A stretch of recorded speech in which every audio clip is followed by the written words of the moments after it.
Bayangkan dunia penuh kekacauan, di mana Anda tidak diizinkan membeli kebutuhan dasar seperti makanan, air, dan gas. Sebuah dunia yang merampas Anda akan semua hak dan kebebasan, kecuali Anda setuju memiliki sebuah tanda kesetiaan tertentu di kepala atau di tangan Anda. Sebuah tanda yang melambangkan sebuah izin untuk hidup pada masa peradaban akhir dunia.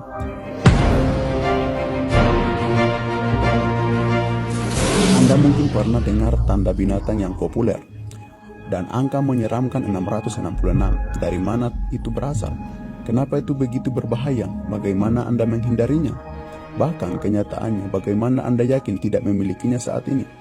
Alkitab mengatakan bahwa di akhir zaman setiap orang akan diharuskan terima tanda binatang. Dan jika Anda tidak terima tanda ini, di awal Anda tidak dapat berjual beli dan akhirnya Anda akan dibunuh. Sehingga kepada semua orang diberi tanda pada tangan kanannya atau pada dahinya. Dan tidak seorang pun yang dapat membeli atau menjual selain daripada mereka yang memakai tanda itu, yaitu nama binatang itu atau bilangan namanya. Bahkan di ayat 15 dikatakan mereka yang tidak menyembah patung binatang akan dibunuh. Alkitab jelas kematian lebih baik daripada kutuk yang menimpa mereka yang menerima tanda binatang. Tapi bagaimana Anda dapat menghindar menerima tanda ini kalau Anda bahkan tidak tahu tanda apa itu?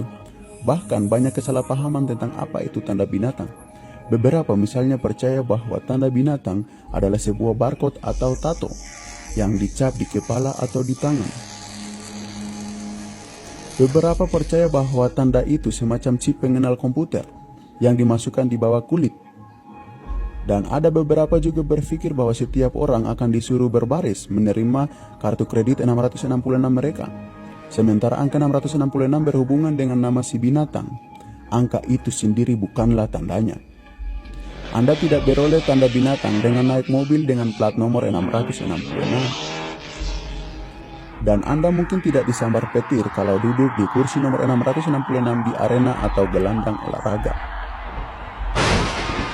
Kebenarannya adalah bahwa tanda binatang bukanlah tanda fisik luar sama sekali. Yang lebih mengejutkan adalah hampir semua orang tidak menyadari Alkitab mengajarkan setiap orang di akhir zaman akan beroleh satu dari dua tanda. Satu kelompok beroleh meterai Tuhan di dahi mereka, kelompok lain mendapat tanda binatang. Meterai Tuhan adalah memiliki hukum Tuhan di hati kita. Apa yang kuperintahkan kepadamu pada hari ini haruslah engkau perhatikan. Haruslah juga engkau mengikatkannya sebagai tanda pada tanganmu, dan haruslah itu menjadi lambang di dahimu. Hal itu bagimu harus menjadi tanda pada tanganmu dan menjadi peringatan di dahimu, supaya hukum Tuhan ada di bibirmu. Jadi kita dapat lihat dari contoh ini, di tangan atau dahi ialah lambang, memiliki hukum Tuhan pada tindakan atau pikiran kita. Itu artinya bahwa tanda binatang di tangan atau di dahi bukanlah juga sebuah tanda fisik luar. Tetapi itu melambangkan sebuah perbedaan jelas dalam pikiran dan tindakan orang yang tidak selamat.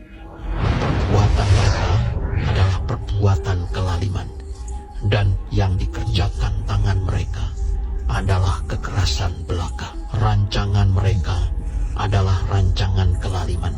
Pada tangan tindakan, pada dahi pikiran, itu adalah lambang. Alkitab berkata di akhir zaman, setiap orang akan menerima sebuah tanda. Itu bukanlah tato, chip komputer atau kartu kredit. Itulah tepatnya yang setan mau untuk orang-orang pikirkan. Setan hampir berhasil mendapatkan semua orang fokus melihat ke arah yang salah, sementara tanda binatang yang asli menyusup di belakang mereka. Jadi apa yang dilambangkan tanda binatang itu? Belum ada yang memperolehnya, tapi segera banyak yang akan dapat.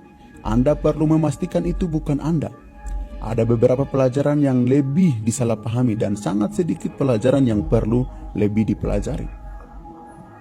Kalau Anda ingin memahami apa itu tanda binatang, silakan nonton video selanjutnya.